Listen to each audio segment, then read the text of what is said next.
जय श्री राम। मानस चर्चा में आप सभी का अभिनंदन है। आज हम शिव विवाह के अगले भाग 4 को यहाँ सुनेंगे और भगवान शिव की विवाह की कथा का रसपान करेंगे। आइए हम अपनी कथा को आगे बढ़ाते हैं। मैना शुभ आरती संवारी, संग सुमंगल गावहीं नारी, कंचन थार शोभबर पानी, परिछन चली हरहि हर्षानी। माता मैना ने आरती की थाली सजाई, स्वर्ण कलश जल से भरा हुआ है, कनक थाल से बढ़िया आरती सजी हुई है। सखियां मंगल गीत गा रही हैं, द्वार पर आकर खड़ी हुई। चारों तरफ विवाह के मंगलमय महोत्सव का दिव्य वातावरण है। बाबा गोस्वामी तुलसीदास जी लिखते हैं, मैना शुभ आरती संवारी, संग सुमंगल गावहीं नारी, कंचन थार शोभबर पानी, परिछन चली हरहि हर्षानी।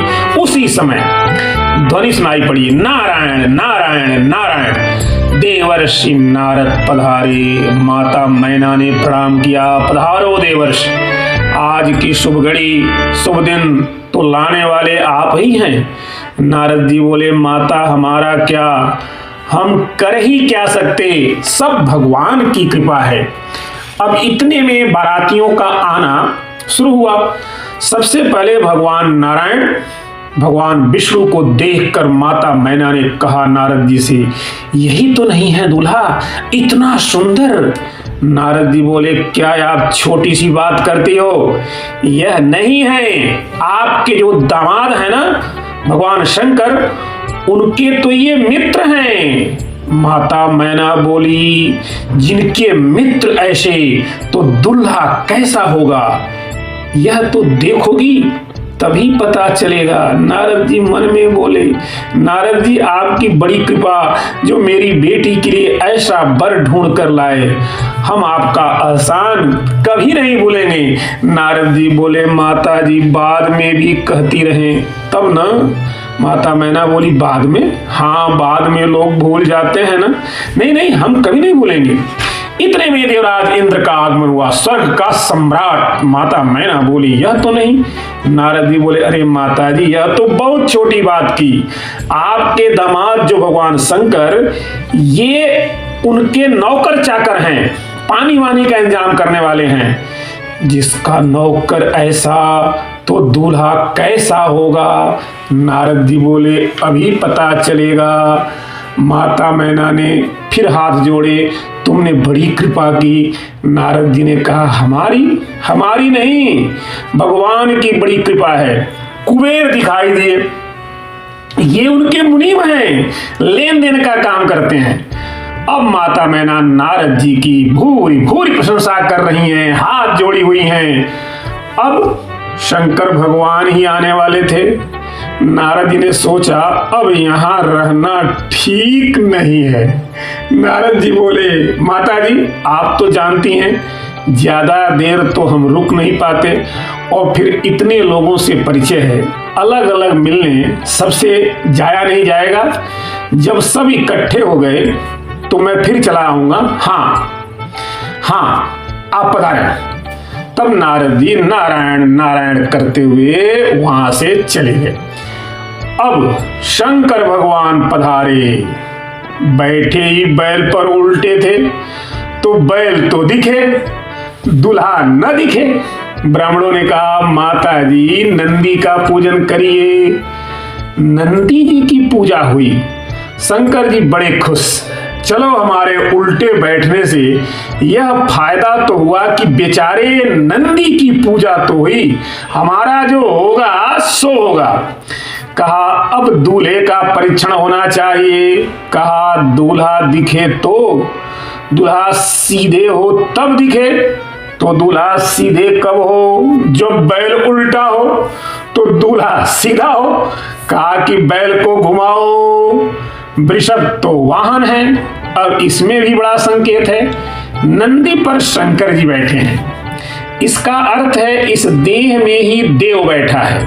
देह में देव, और जब तक देह पर दृष्टि रहती है तब तक देव पर दृष्टि नहीं जाती है, और जब देह पर से दृष्टि हटे तो देव दिखने लगता है। बैल को घुमाया गया, जैसे ही बैल को घुमाया गया शंकर भगवान दिखे तो किसकी हिम्मत जो आरती उतारे। पहले से पता होता तो थोड़ा साहस करके भी माताएं खड़ी होती। गोस्वामी जी महाराज लिखते हैं, अरे माताओं के मुख से चीख निकल गई, आरती की ताली गिर गई, जल से भरा कलश गिर गया, भागी भवन पैठी अति त्रासा। देवताओं को बड़ा दुख हुआ, साथ ही हंसी भी आए। देवता लोगों को दुख क्या हुआ, हंसते हैं। और शंकर भगवान तो सदा एक रस रहने वाले हैं, प्रसन्नाननम नीलकंठम दयालम। देवताओं ने हाथ जोड़े, बोले बाबा चलो अब चलें। शंकर जी बोले कहाँ? देवता बोले घर चलो। और कहाँ चलने का विचार है? बोले अभी घर क्यों चलेंगे, कहाँ चलोगे? जनवास। अब और कौन कौन सी कसर रह गई है? जनवास से चल रहे हो, जो होना था सब हो गया। क्या हुआ? बोले इतना बड़ा अपमान और उसके बाद भी विवाह की आशा। शंकर भगवान बोले हमें तो नहीं लगा, हमें अपमान का पता ही नहीं लगा कि कब हुआ। अरे महाराज, दूल्हा द्वार पर खड़ा हो और ससुराल वाले घर दरवाजा बंद कर दें, यह अपमान नहीं हुआ? भगवान शंकर बोले हमें नहीं लगा। कहा क्यों? शिव जी बोले हमने सोचा है कि यह तो देश देश की रीति होती है, यहाँ की रीति होगी, शायद यहाँ की ऐसी ही रीति होगी। देवता बोले धन्य हो महाराज, दीपक वाली आरती से सनी थाली फेंक दी गई, यह अपमान नहीं है। शंकर जी बोले यह तो सम्मान है, सम्मान है। हमारी सास माता बड़ी विदुषी हैं, उन्होंने जब देखा कि शशि ललाट चम चम चमकते हुए चंद्रमा को देखा, हमारी सास ने सोचा कि जिसके मस्तक पर स्वयं चंद्रदेव प्रकाश दे रहे हो उसे जरा सा आरती का दीपक क्या दिखाना, इसीलिए दीपक गिरा दिया। यह तो सम्मान हुआ। चंद्रमा जो सिर पर लिए हैं उसे दिया क्या दिखाना? देवता बोले यह जल से भरा कलश क्यों गिरा दिया? भगवान शंकर बोले सुंदर शिर गंगा, जब देखा कि जटाओं में गंग हैं, गंगा जी हैं, तो गंगा जी को देखकर जल से भरा कलश गिरा दिया कि जिस सिर पर स्वयं गंगा जी विराजमान हैं उसे कलश क्या दिखाना, यह तो अपमान करना है, इसीलिए कलश गिरा दिया। शिव जी बोले यह तो सम्मान हुआ। देवताओं ने कहा धन्य प्रभु, आप अपमान में भी सम्मान ढूंढ लेते हो। एक बात पूछें, आपकी सास माता और उनके साथ आई सहेलियां डर क्यों गई? आपको देखकर ही तो डरी। शंकर जी बोले वे हमें देखकर नहीं डरी, सांप को देख लिया इसीलिए डर गई। सर्प कहाँ था? कंठ में। सांप को देखकर डरी, स्वाभाविक है, सांप काल का स्वरूप है और जिसे काल दिखाई देगा वह तो डरेगा ही। अगर हमें देख लेती तो डर चला जाता, क्योंकि सर्प को देखा तो डर गई, थोड़ा दृष्टि उठाती तो काल के ऊपर ही तो महाकाल था। कालम महाकाल कालम कृपालम, कालम महाकाल कालम कृपालम। अगर हमें देख लेती तो जन्म जन्म का भय समाप्त हो जाता। देवताओं ने कहा कुछ समझ में नहीं आता। ब्रह्मा जी बोले क्यों परेशान हो, चलो जनवासे चलते हैं। देवता तो गए शंकर जी को लेकर जनवासे की ओर। माता मैना अत्यंत दुखी हैं। लिन्नी बोली गिरीश कुमारी, माता मैना ने अपनी बिटिया को गोद में बैठा लिया। सहित स्नेह गोद बैठारी, जेहि विधि तुम ही रूप अस दिन्हा, तेहि जड़ बर बाउर कस किन्हा। कस किन्ह बरु बौरा विधि यही तुम ही सुंदरता दई। जो फल चाहिए सुर तरुहि सो बर बस बबूर ही ला गई। अत्यंत दुखी है माँ मैना, तुम सहित गिरते गिरऊं पावक जरऊं जल निधि महु परऊं। घर जाहु अपजस हो जग जीवित विवाह न हो करूं। माता मैना को सबसे अधिक क्रोध था तो देवर्षि नारद पर, और माता मैना कहती हैं, नारद कर हम काह बिगारा, नारद कर हम काह बिगारा।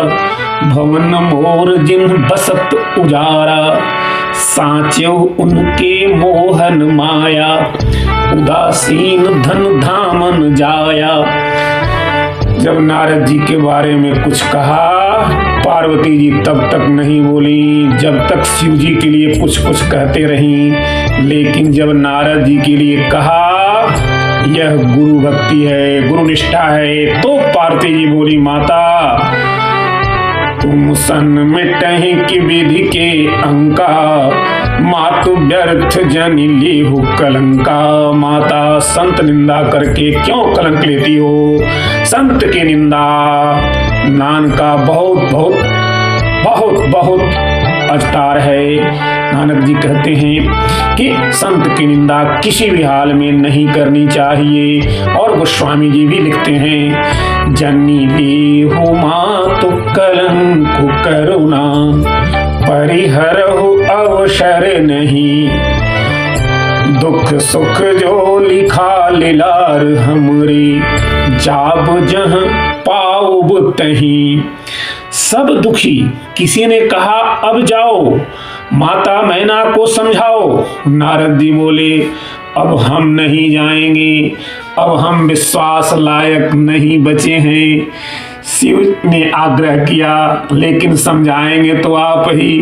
तो नारद जी बोले कि ठीक है, फिर हमारे साथ किसी को भेजो। कहीं अवसर नारद सहित अरु ऋषि सप्त समेत सप्त ऋषियों के साथ देवर्षि नारद जी हिमवान जी के भवन में आए। अब नारद जी ने समझाया, मैना सत्य सुनहु मम बानी, मैना सत्य सुनहु मम बानी, जगदम्बा तो सुता भवानी। माता मैना, आप जिसे अपनी बेटी समझ रही हो वह जगत जननी भवानी है। मैना और हिमांचल राज सब प्रसन्न हुए। तब मैना हिमवंत आनंदे। लेकिन एक बात कही, बाबा यही बात थी तो पहले क्यों नहीं बताया? नारद जी बोले, बताई तो पहले ही थी पर समझी नहीं थी। मैंने कहा था, यद्यपि वर अनेक जग माही, यद्यपि वर अनेक जग माही। इसके साथ मैंने एक बात और कही थी, यही कहाँ शिव तजी दोषर नाही, यही कहाँ शिव तजी दोषर नाही। इसको शिव जी को छोड़कर कोई दूसरा नहीं है। और अगर इसका दूसरा अर्थ लिया जाए तो यह भी था कि यही कहाँ शिव तज, यह वही है जिन्हें शिव जी ने तज दिया था, दूसरा नहीं है, ये दूसरी नहीं है, यह वही भवानी है। जगदम्बा तो सुता भवानी। पार्वती की पद पूजा हुई, परिवार आनंदित हुआ। अब वहां की बात सुनो। भगवान शंकर जनवासे में ठहरे, लोगों ने पता लगाया, लोगों ने प्रार्थना की कि हे देवादिदेव, आप तो सच सुंदर हैं। कर्पूर गौरम करुणावतारम, संसार सारम जगेंद्र हारम, सदा वसंतम हृदयारविंदे कर्पूर गौरम।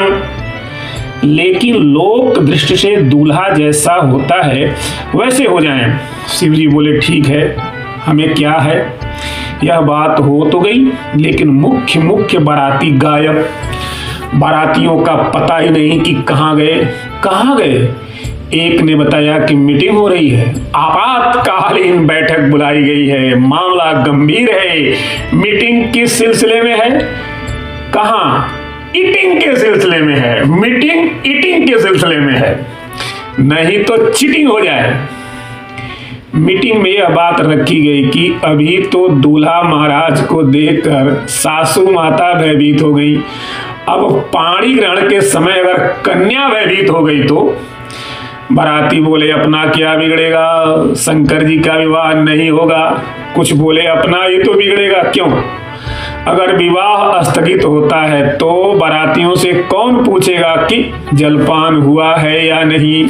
हाँ, मामला तो गंभीर है। तो सर्वसम्मति से एक प्रस्ताव पारित हुआ। श्री रामचरितमानस पढ़ने और समझने वाले लोग जानते हैं कि श्री राम जी के विवाह में परीक्षण, पद प्रक्षालन, पाणी ग्रहण, परिक्रमा और सब से बाद में पंगत हुई थी। लेकिन हमारे महादेव प्रभु महादेव भगवान शंकर जी के विवाह में क्या हुआ? बाराती अकड़ गए, पहले पंगत हुई, बाद में सब। कौन रिस्क ले? खाओ पियो, फिर जो होगा देखा जाएगा। शंकर जी के विवाह में पहले भक्ति का वर्णन है। ठीक है, खिलाओ पिलाओ, बाराती जिसमें राजी वही ठीक है। बाराती तो मिठाई खाने के लिए जाते हैं, लेकिन बड़ी मुश्किल हो गई। बाराती भोजन के लिए बैठे, बड़े बड़े चतुर परोसने वाले आए, एक पत्तल परोसने वाला एक ही बाराती के आगे खड़ा, न पत्तल परोसे, न आगे जाए, न पीछे जाए, न आंख झपकाए, बस ऐसे ही खड़ा है जैसे कुछ देख रहा हो, हैरान हो। दूर खड़े एक व्यक्ति ने कहा, अरे चलो परोसो। वह बोला, बड़े समझदार हो, तुम ही आ जाओ। भला आओ। बात क्या है? समस्या यह है कि एक ऐसे बाराती भी बैठे थे को मुखहीन, उनके मुख ही नहीं। पत्तल परोसने वाला बोला, मुख हो तब तो आगे पीछे फैसला हो, अब मुख ही नहीं तो इनको पत्तल कैसी परोसी जाए, और मुख ही नहीं तो पत्तल परोसने से, भोजन परोसने से लाभ क्या, खाएंगे कैसे? बाराती के भीतर से आवाज आई, इससे तुम्हें क्या मतलब?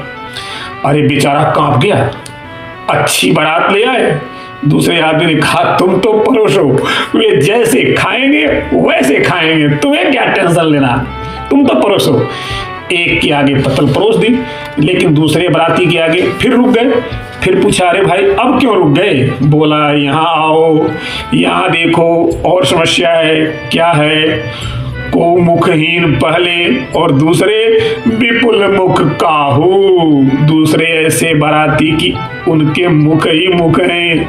तो यहाँ क्यों रुक गए? यहाँ यह बताओ कि कितनी पत्तलें परोसी जाएं। वैसे भी शंकर भगवान के यहाँ मुखों की बहुत समस्या है। काहन मागत भीख फिरे, घर में नहीं एकहु अन्न बधेला। जो मुख एक तो पूरे परे, मुख ही मुख को घर माही झमेला। शीश चढ़े सहसानन है, 1000 मुख वाले तो सिर पर बैठे हैं। शेष भगवान के 1000 मुख, शीश चढ़े सहसानन है, शेष भगवान के 1000 मुख हैं। ऐसी समस्या वहां खड़ी हो गई। हम इन समस्याओं से युक्त भगवान शिव की विवाह का आनंद लेते रहेंगे। हम अगले भाग में पुनः चर्चा करेंगे भगवान शिव के बारात की। आज के लिए इतना ही। आप लोगों को बहुत बहुत धन्यवाद। जय श्री राम, जय हनुमान।